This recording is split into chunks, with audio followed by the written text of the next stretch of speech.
नमस्कार। रात के 9 बजे हैं और एक बार फिर आपके साथ हाजिर हूँ। कहानी सुनाऊँ उससे पहले एक बहुत सारे लोगों ने कल के शो पे मेल किए थे और उन्होंने अपने अपने सवाल भी पूछे थे। जनरल सवाल एक ही था तमाम लोगों का कि शास्त्री जी की मौत को लेके एक तो पोस्टमार्टम नहीं हुआ, वहाँ पे सिक्योरिटी गार्ड या उनकी सुरक्षा के लिए कोई क्यों नहीं था। तो उसी से सारे जुड़े हुए सवाल थे, लेकिन मुझे लगा कि मैंने उन सारे सवालों के जवाब दिए थे, मतलब कि फैक्ट्स क्या क्या थे वहाँ पे और क्यों नहीं थे इसका जवाब तो मेरे पास भी नहीं है कि पोस्टमार्टम क्यों नहीं हुआ, सिक्योरिटी गार्ड क्यों नहीं था, कमरे इतने दूर दूर क्यों थे। तो ख़ासतौर पे एक दिव्यांशु राज हैं, उन्होंने भी ये सवाल इसको भेजा था, और भी कई लोग हैं, मैं उनका नाम भूल रहा हूँ, लेकिन चूँकि वो आखिरी में मेल पढ़ रहा था उनका, तो सवाल सब कॉमन थे। तो जो चीज़ें थी वो मैंने तो आपको बता दी, लेकिन ऐसा क्यों नहीं हुआ, कुछ लोगों ने इंदिरा गांधी के रोल को भी लेकर सवाल उठाए थे, उसका भी मैंने कल आपको उसकी कहानी सुनाई थी। कहानी तो मैंने पूरी सुना दी, लेकिन ये चीज़ें क्यों नहीं हुई, जाहिर सी बात है इसका जवाब 50 साल में सरकार नहीं दे पाई, बाकी एजेंसियां नहीं दे पाई, तो मैं भी शायद नहीं दे पाऊँगा। जो फैक्ट्स थे वो मैंने सिर्फ आपके सामने रखे थे, ये मुझे लगा कि आपको बताना चाहिए, क्योंकि बहुत सारे लोगों ने गुजारिश की थी कि इसके बारे में बताएं। अब आज की कहानी आपने टीज़र देखा होगा। अब कहानी सरहद पार पाकिस्तान से है और मुझे लगता है कि ये कहानी थोड़ी सी बेचैन करने वाली है, थोड़ा सा परेशान करने वाली है। इस कहानी के आसपास हम लोगों ने बहुत सारी चीज़ें की। मैंने अपनी क्राइम रिपोर्टिंग के करियर में दिल्ली में एक दिल्ली गेट पे कब्रिस्तान है, बहुत पुराना कब्रिस्तान है। तो वहाँ पे एक बार बहुत हुआ था कि कब्रिस्तान में कब्रों से मुर्दा चुराया जाता है और मुर्दा चोर है, वहाँ पे कुछ गैंग काम कर रहा है। नोएडा में एक बार ऐसी खबर आई थी, इसके अलावा महाराष्ट्र से एक बार ऐसी खबर आई थी, मध्य प्रदेश से बहुत पहले एक ऐसी खबर आई थी। तो इस तरह की बहुत सारी खबरें थी कि कुछ लोग कब्रिस्तान में जाकर लाशों को चुराते हैं। तो बीच में एक दो जगह ऐसी चीज़ें आई थी कि कई बार जो मुर्दा दफनाया जाता है उसके बाद फ़ौरन कुछ घंटों के अंदर, रात होते ही अगर दोपहर या शाम को दफनाया गया, तो कुछ ऐसे लोग गैंग काम करते हैं जो उन्हें निकाल कर कब्रों से ले जाते हैं और उसका इस्तेमाल साइंस के, मेडिकल कॉलेज के स्टूडेंट और ये तमाम लोग करते हैं। तो ये सारी चीज़ें थी, बहुत सारी इस पर जांच भी हुई, इन्वेस्टिगेशन भी हुआ। कई मुर्दे गायब थे, ये फैक्ट ये मैंने अपनी आंखों से भी देखा दिल्ली गेट के कब्रिस्तान पे या नोएडा में भी जब मैं कवर कर रहा था। लेकिन उसके तार कहाँ तक जाकर जुड़ते हैं ये पता नहीं चला। कई प्राइवेट मेडिकल कॉलेज भी हैं, सरकारी मेडिकल कॉलेज इस तरह की चीज़ों को लेता नहीं है, लेकिन ये था कि मेडिकल स्टूडेंट के लिए कई बार वो कारगर होता है और लाशें उतनी तादाद में मिलती नहीं है जितनी तादाद में ज़रूरत होती है। जैसे अपने मुन्ना भाई MBBS में एक सीन था, वो इसी सच्चाई से ही उठाया गया है वो सीन है, जिसमें पोस्टमार्टम करने के लिए, पोस्टमार्टम सीखने के लिए या डेड बॉडी के साथ काम करने के लिए लाशें नहीं थी, तो एक सर्किट जो है वो एक चाइनीज़ को उठा कर ले आता है बोरी में। हालांकि वो मज़ाहिया सीन था, कॉमेडी था, लेकिन हकीकत से नज़दीक है कि ऐसा होता है। तो ऐसी कई चीज़ें कवर की, लेकिन जो कहानी अब मैं आपको सुनाने जा रहा हूँ वो वैसी कहानी मैंने अपनी ज़िंदगी में ना सुनी और सोच के ही अजीब सा होता है। अब मैंने उस पर शोज़ बनाए, वारदात में भी बनाए, उसके विजुअल आप क्राइम तक पे देखेंगे भी, और मैं कोशिश करूँगा वो पूरी स्टोरी भी जो है वो क्राइम तक पे इस लाइव के बाद अपलोड करें और आप लोग देखें, उसका इंटरव्यू सुने जिसका मेन विलन है। ये कहानी 2011 की है। ये अक्टूबर का महीना ही चल रहा है और अक्टूबर का ही महीना था, 31 अक्टूबर 2011। पाकिस्तान में एक जगह है सरगोदा, तो वहाँ से एक लड़का, एक नौजवान रोज़ी रोटी की तलाश में कराची पहुँचता है। जैसे हमारे यहाँ है, गाँव से लोग दिल्ली, मुंबई, कोलकाता, बेंगलोर नौकरी के लिए जाते हैं, तो वो भी सरगोदा से कराची आता है रोज़ी रोटी की तलाश में। और उसका नाम था मोहम्मद रियाज़। तो कराची में आके इधर उधर कुछ दिन मजदूरी करता है, फिर उसका एक लड़के से दोस्ती होती है, जान पहचान, उसका नाम था निकनेम वज़ीरा। तो उस वज़ीरा के संपर्क में आता है। वज़ीरा जो है वो कराची के लियाकताबाद या एक और जगह है, वहाँ पे एक कब्रिस्तान में खुदाई का, कब्रों की और कब्रों को के ऊपर पानी डालने का काम करता था। जब किसी को दफनाते हैं उसके बाद सारी मिट्टी डाल दी जाती है, तो फिर मिट्टी इधर उधर ना हो तो उसके ऊपर पानी भी डाला जाता है। तो वज़ीरा ये काम करता था। तो जब रियाज कराची पहुंचता है तो वो उसको अपने साथ फिर कहता है कि तुम्हें काम चाहिए तो यहीं कब्रिस्तान में काम कर लो। तो अब ये दोनों मिलकर काम करने लगते हैं। धीरे धीरे वक्त बीतता है। जो रियाज है उसका मानना है, उसका कहना है कि कई बार उसने देखा कि शाम को जो लाशें ताज़ी दफनाई जाती थीं उसके कुछ घंटे के बाद अगर अंधेरा हो जाए तो ये जो वज़ीरा है ये कब्र का एक हिस्सा खोलता था, उसके अंदर जाता था, फिर थोड़ी देर बाद बाहर आता था। तो धीरे धीरे फिर उसने उससे पूछा कि ये क्या करते हो। तो फिर उसने उसको कहानी बताई और वही चीज़ रियाज का कहना है कि उसने उससे सीखी और वो खुद करने लगा। अब वो चीज़ क्या थी? होता क्या था कि कब्रिस्तान में जब भी असर के टाइम, असर एक 5 वक्त की नमाज होती है, तो उसमें एक जो असर की नमाज है वो अमूमन 4 से 5 बजे के शाम के दरमियान होती है, और मगरिब मतलब जब सूरज जैसे ही डूब जाता है उसके बाद नमाज होती है। तो उसका कहना था कि जैसे ही असर के वक्त कोई मुर्दा वहाँ दफनाने के लिए कब्रिस्तान लाया जाता था तो ख़ास तौर पे इन दोनों की नज़र होती थी और उसमें रियाज की। तो 2 चीज़ें थी, एक जो मुर्दा है वो लाश मर्द की है, औरत की है, लड़की की है, ये कैसे पता चले। तो उसमें पाकिस्तान और कराची में एक रवायत है वहाँ पे कि जो लड़कियाँ या औरतें होती हैं, मरने वाली फीमेल है, तो उनकी कब्र के इर्द गिर्द या उनकी कब्र पर एक चादर डाल दिया जाता है। तो उस चादर मतलब एक पर्दा है ताकि मर्द न देखें, जो दूर के रिश्तेदार हैं या पड़ोसी हैं। तो वो एक चादर डाल दिया था। तो उस चादर ये निशानी है, जिस कब्र पे चादर हो, कि ये कब्र किसी फीमेल की है, किसी महिला या लड़की की है। तो अब 2 चीज़ें थी। जैसे ही रियाज और वज़ीरा ये देखते थे कि किसी कब्र पे चादर डाली गई है तो समझ जाते थे कि ये फीमेल है। लेकिन उससे बड़ी चीज़ ये थी कि वो मुर्दा जो दफनाया जा रहा है या दफनाई जा रही है वो असर के आसपास दफनाई जाए, मतलब 4 से 5 के बीच में शाम को। उसकी वजह क्या थी ये भी आगे बताऊंगा। मतलब ये नहीं कि सुबह दोपहर शाम को। तो जब भी वो असर के वक्त दफनाने के लिए जो आते थे, 4-5 का वक्त होता था, उसके बाद 1-8 घंटा लगता है कब्रिस्तान में। तो 1 घंटे के बाद सारे अपने रिश्तेदार, पड़ोसी, दोस्त, ये सारे फिर अपना दफनाने के बाद दुआ फातिहा के बाद वहाँ से निकल जाते हैं। थोड़ी देर के बाद मगरिब मतलब शाम, सूरज डूब चुका होता है। तो कुल मिलाकर 1 से 2 घंटा या कई बार 2.5 से 3 घंटे का ये टाइम होता होगा दफनाने के बाद का। तो जैसे ही असर के वक्त कोई वहाँ पे फीमेल को दफनाया जाता, चादर से वो पहचान जाते, उसके बाद लोग चले जाते, अंधेरा होता। तो जब अंधेरा होता तो रियाज कब्र के जिधर पैर होता है उस हिस्से को थोड़ा सा खोदता, इतना कि एक आदमी उसमें अंदर दाखिल हो सके।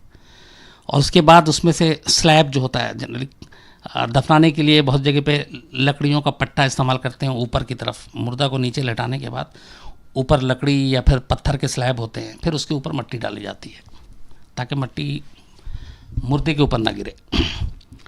तो वो पैर की तरफ से कब्र को खोदता उतना हिस्सा जितने में वो अंदर दाखिल हो सके। उसके बाद एक स्लैब हटाता पत्थर का। कराची में पत्थर का ही चलन है, वहाँ पे वो अलग अलग छोटे छोटे पीसेस। अब इतनी जगह हो जाती कि वो आराम से कब्र में उतर जाता। उसके बाद वो उतरता और उस लाश के साथ,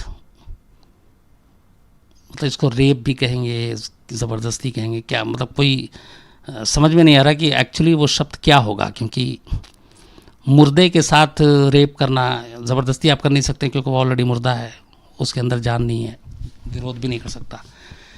लेकिन खैर जाकर वो अपनी पूरी हवस एक लाश के साथ जिसको 2-3 घंटे पहले दफनाया गया था वो करता, फिर बाहर आता, वापस वो स्लैब को फिट करता, मिट्टी वापस रख भरता, फिर से वो कब्र वैसी पूरी हो जाती और वो निकल लेता। और ये दोनों ही करते रहे, वज़ीरा और रियाज।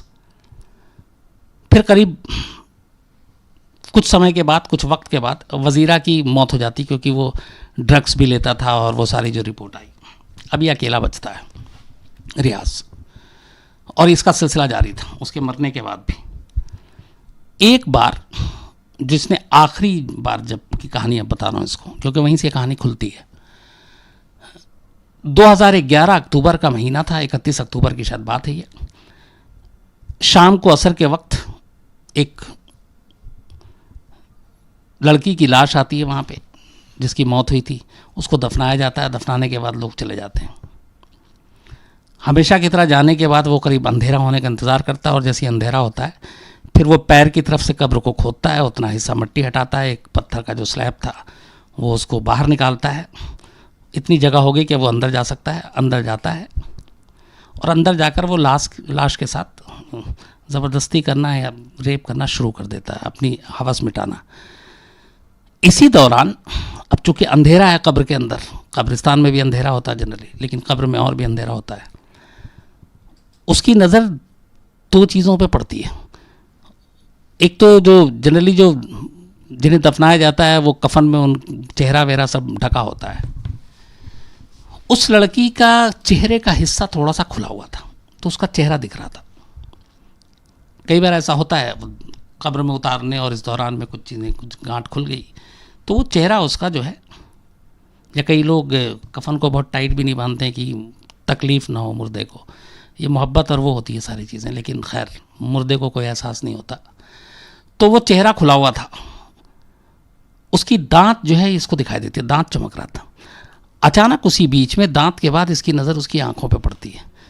उस लड़की की आंखें खुली हुई थी और उसकी आंखों से एक अजीब सी एक रोशनी सी आ रही थी, जो इसने खुद अपने इंटरव्यू में कहा है। तो इसको यह एहसास हुआ कि ये लड़की जिंदा है, या जिंदा हो गई, या ये जो हरकत कर रहा है इसकी वजह से वो अचानक वो भूत बन गई, क्या बन गई। लेकिन ये बदहवास डर गया और चीखने लगा, और चीखता चिल्लाता ये कब्र से अचानक बाहर निकलता है और बदहवासी में भागता है।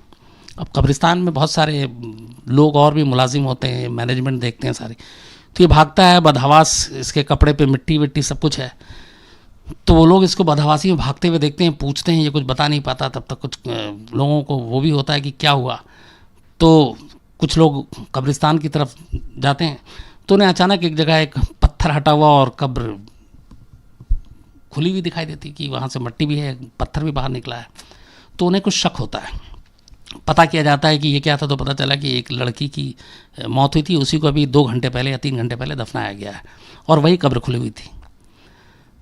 तो कुछ लोगों को शक होता है, क्योंकि इससे पहले भी कई बार जब लोग दफना कर गए थे किसी महिला को, तो अगली बार जनरली जब इस तरह की मौत होती है तो लोग अगले कई दिनों तक लगातार पाबंदी से कब्रिस्तान जाते हैं, दुआएं करते हैं, कब्र के आसपास भी बैठते हैं अपनी तसल्ली के लिए, क्योंकि अपनों की मौत होती है तो तकलीफ़ होती है। तो कई बार लोग जब वहाँ गए तो पता चला कि उनकी कब्र, उन्होंने देखा कि ये हम तो इस तरीके से करके गए थे, ये अजीब सा ऐसा लगा, पहले खुला है फिर ज़बरदस्ती मिट्टी डाली गई है। शक होता था लेकिन सबूत नहीं था। लेकिन उस दिन जब ये भागा तो अचानक लोगों को लगा, तो खैर इसको पकड़ा गया। फिर इससे पूछताछ हुई। जब पूछताछ हुई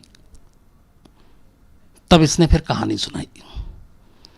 अब उसके बाद ये था कि इसकी तो जान ही चली जाती, लोग इतने गुस्से में थे। लेकिन खैर वो जो बाकी कब्रिस्तान के मुलाजिम और ये थे सब, उन्होंने पुलिस को बुलाया। फिर कराची की पुलिस आती है, उसको अपने साथ ले जाती है, और ये अब कराची पुलिस को अपनी कहानी सुनाता है। जो पूरी कहानी थी, ये पाकिस्तान के इतिहास में इससे बड़ा रेपिस्ट नहीं हुआ था। हालांकि इसको फिर वही कहूँगा कि मुर्दों के साथ रेप करने वाला था ये।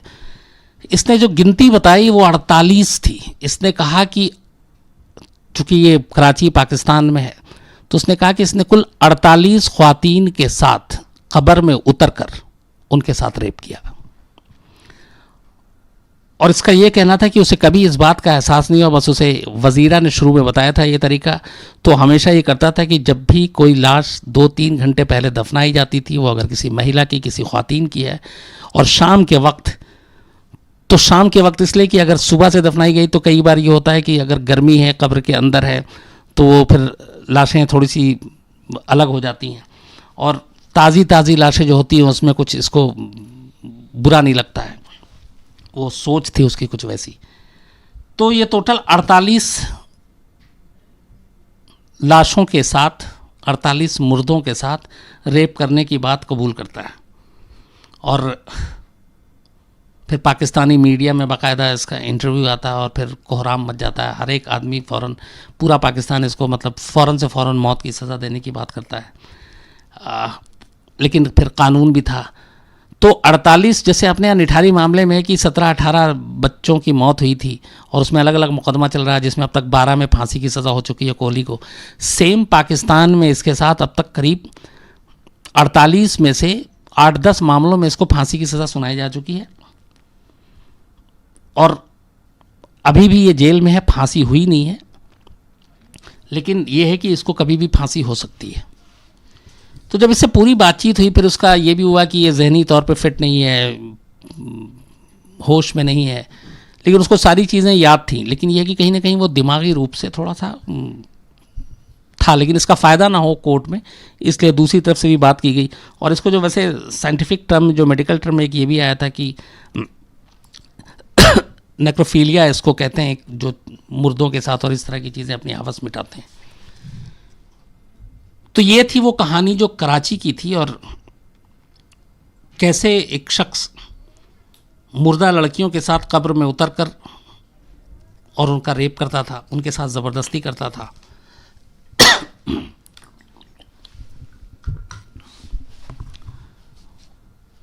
ये इसका एक पहलू था। दूसरा पहलू ये था कि जो इसने टाइम फ्रेम बताया कि हमने इतने महीनों में, ये 48 या 1.5 से 2 साल का वक्फा था, टाइम तक गैप, उसमें इन 48 महिलाओं के साथ 48 कब्रों में उतरकर हमने ये किया। तो जब ये खबर फैली उस इलाके में, चूँकि कब्रिस्तान हर अपने इलाके के हिसाब से होता कि नियरेस्ट जहाँ पे होता वहाँ पे, तो वो जो इलाका था और उस दौरान में जितनी भी वहाँ पे महिलाओं की मौत हुई थी, वो सारे घर वाले, उनकी जहनी हालत आप सोचिए, वो सब कब्रिस्तान जाते थे और वो कब्र, फिर पुलिस भी उसको लेकर गई निशानदेही के लिए कि बताओ तुमने कौन कौन सी कब्र खोदी, और वो जिस जिस कब्र की तरफ इशारा करता था उस कब्र में लेटे मुर्दे के रिश्तेदारों के दिल, जहन, दिमाग पे क्या होता होगा, वो क्या कुछ सोच रहे होंगे, ये आपको मैं बता भी नहीं सकता और आप शायद सुन भी नहीं सकते। लेकिन उन 48 परिवार के लोगों के लिए ये गम मतलब आज भी वैसे ही है, क्योंकि ज़िंदगी भर जिंदा रहते हुए तमाम तकलीफ़ें, मुसीबतें हम सब झेलते हैं, लड़ते हैं, जद्दोजहद करते हैं। मरने के बाद भी अगर क्राइम, जुर्म और ऐसी सोच ऐसे लोगों से पीछा ना छूटे, तो ये बताए कि फिर इंसान जाए तो कहाँ जाए। मतलब एक मौत के बाद कहते हैं कि ज़िंदगी की सारी चीज़ें ख़त्म हो गई, अब आप इस दुनिया के हो भी नहीं और इस दुनिया से आपका लेना देना भी नहीं। लेकिन उसके बावजूद इसी दुनिया के लोग कब्र में सो रहे मुर्दे तक को नहीं छोड़ते। तो वो 48 फैमिली, जब ये चीज़ें हुई, जब इन्वेस्टिगेशन चल रहा था और जिस जिस कब्र की तरफ वो इशारा करता था, हर दुआ मांगता था कि शायद इसमें हमारे अपने का कब्र ना हो, लेकिन निकलता था तो उनकी अपनी एक सोच, अपनी एक तकलीफ़ थी। तो ये थी कहानी पूरी। इस पे आगे अब मैं, और चूँकि जितनी जानकारी थी आपको मैंने पूरी बता दी और शायद आगे बोल भी ना पाऊँ। अब मैं एक दो शिकायतें थी। एक ज़ाम्बिया से हमारे रिजवान साहब हैं, उन्होंने स्पेशली कहा था कि मैंने उनका नाम गलत लिया था, तो माफ़ी चाहता हूँ रिजवान साहब। और ये ज़ाम्बिया में है, मुझे बड़ी खुशी है, आप इतने दूर हैं और फिर भी आप क्राइम तक पाबंदी से देखते हैं। अब एक सिर्फ मैं लास्ट चीज़ स्पेशली मैं आप लोगों से भी कहूँगा, एक दीप बैदवान है, ये मोहाली से हैं, इन्होंने बड़ा लंबा चौड़ा एक मेल लिखा है और बड़ा मार्मिक मेल है। दीप बैदवान शायद अभी 23 साल उम्र होगी, और जब ये 8 साल के थे तब इनकी माँ के बैक में और स्लिप डिस्क या और भी चीज़ें थी, तो वो प्रॉब्लम थी जिसका ऑपरेशन हुआ, सक्सेसफुल नहीं हुआ। तो जब ये 8 साल के थे दीप बैदवान, तब से जो इनकी मदर हैं वो लगातार बेड पे ही रहती हैं, चलना फिरना, बैक में है तो आप समझ सकते हैं मुश्किल होता है, और ख़ास तौर पे रात को बहुत तकलीफ़ होती है। बैदवान का ये कहना था कि मैं कई बार नींद नहीं आती उनको तो पैर दबाता रहता हूँ। हालांकि माँ बाप की सेवा करना सबके लिए फ़र्ज़ है, ज़रूरी है, लेकिन इनका ये था कि जब से, और मैं इसको आप लोग इस तरीके से लीजिए। मुझे ऐसे मेल को पढ़ के मैं बड़ा इमोशनल हो गया था, इसलिए आप लोगों से शेयर कर रहा हूँ, क्योंकि आप सब हमारे ही परिवार के, क्राइम तक के आप परिवार के लोग हैं।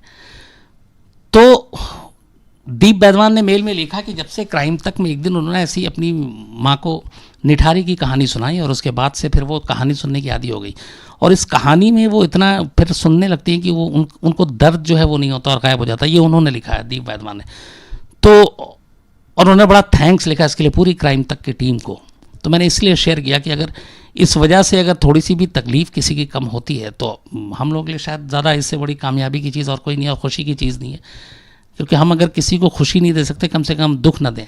और अगर इन चीज़ों से किसी को कुछ भला होता है, दुख दर्द तकलीफ़ दूर होती है, तो मुझे लगता है ऐसे काम मैं 1000 बार करना चाहूँगा और करूँगा। तो दीप बैदवान साहब, एक तो आप बिल्कुल अपनी माँ की सेवा में लगे रहिए, और उनको मेरा प्रणाम भी कहिएगा। और हम सब, पूरी क्राइम तक परिवार भी ये दुआ करेगी कि उनकी जो दर्द है, तकलीफ़ है, वो अच्छी हो और ठीक हो जाए वो पूरी तरह से, और फिर सब कुछ अच्छा हो। तो बस इतना ही कहूँगा। बाकी कल आपसे फिर 9 बजे मुलाकात होगी। आज असल में वारदात भी थोड़ा सा अटका हुआ है और हमने अभी तक कुछ किया नहीं है। एक खबर आई है, आप लोगों ने सुना भी होगा, कि नदी नाले कुएं से जो है AK-47 राइफ़ल, मुंगेर में, बिहार का एक मुंगेर जगह है जहाँ पे बहुत बड़ी एक ऑर्डिनेंस फैक्ट्री भी है, तो वहाँ से बरामद हो रहे हैं। अब तक 20 AK-47 राइफ़ल बरामद हो चुका है, और एक AK-56 एक सिर्फ मिला था संजय के घर में, तो उनको 5-6 साल की सज़ा हो गई थी। तो उसके ऊपर पूरी कहानी हो चुकी है, अपडेट लगातार आ रहा है। इस वजह से हम लोग फंसे हुए थे अभी तक, और शो भी फंसा हुआ है। तो आज मैं थोड़ा जल्दी आपसे इजाज़त लूँगा, क्योंकि अब वारदात में थोड़ा काम है, और वारदात के पैकेज भी लिखने तैयारी भी करनी है। कल 9 बजे आपसे फिर मुलाकात होगी, और इसी तरह आप लोग क्राइम तक को देखते रहें, अपना प्यार देते रहें, और अच्छे रहें, खुश रहें। Thank you.